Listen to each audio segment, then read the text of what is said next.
Hey, hey, happy Tuesday. Happy book review day. Today's book is Stuart Turton's The Last Murder at the End of the World. Um, this is another book someone recommended to me, and I had been hearing a bunch about it online anyway, so I was kind of curious to check it out.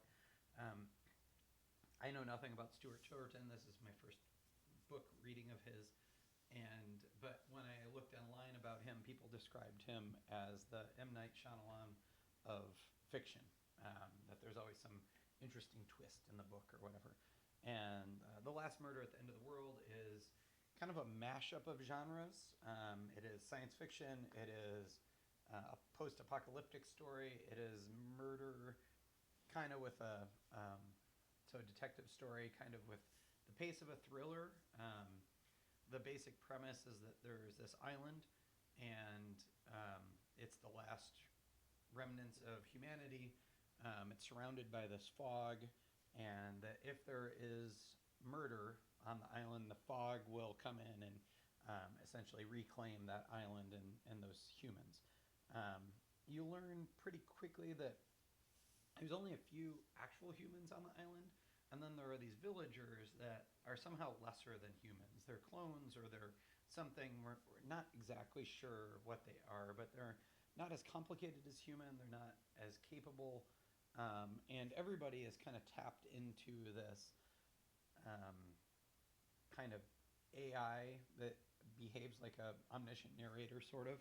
Um, and so they can ask it questions. It knows their thoughts. It can give information. And so the story, for me, one of the things that is more interesting about this novel is that it is told kind of simultaneously first person from the perspective of the AI or the conscience or whatever you want to think of it as.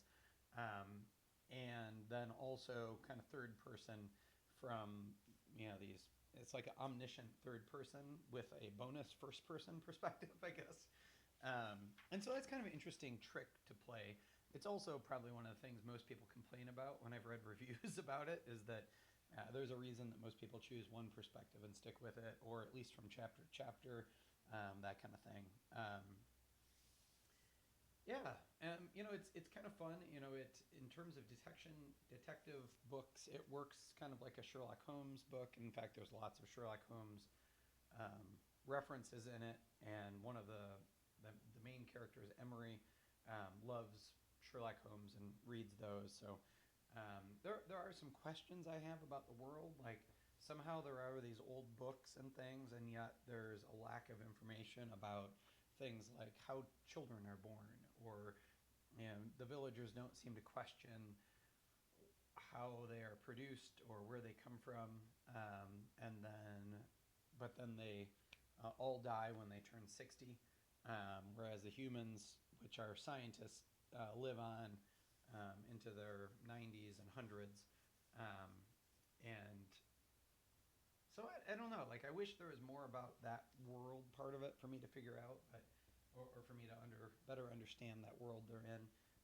But it's fun. The first part of the book is essentially the murder happens, and it's kind of building up to that murder. The murder happens, and then the other part of the book is the resolution, trying to figure out who done it. And there's lots of technology that's interesting. There's like memory extractors, and the scientists are conducting experiments, and um, at the end of the day, I think one of the things the book does a really good job of is, by drawing that line between the villagers and the humans, you really get this sense of what does it mean to be human. And the villagers are, for instance, incapable of violence, um, and so, but humans can. And in fact, they come to violence very easily.